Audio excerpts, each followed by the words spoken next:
Hello. In this video we're going to see how to plot the graph of a function. And the function we're going to plot is the one that we defined in an earlier video, that is x squared times sine of x.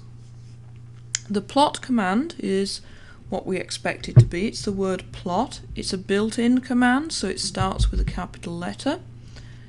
So plot of, and then you have to say what function you want to plot. Now we want to use my function, so I can type in my function, the name,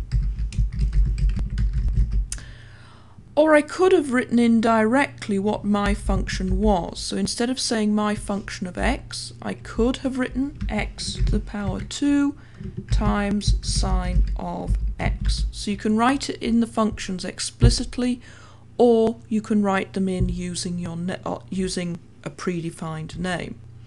I'll leave it as that for the moment. The other piece of information you have to give to Mathematica when you're plotting a graph is where to start plotting the line and where to finish plotting the line. In other words, the values of x it has to plot. The values of x are given within a list. Whenever you have to give a list in Mathematica, it starts with braces. Braces are the squiggly brackets above the square brackets on the keyboard, and we do a list. A list is anything that is things separated by a comma.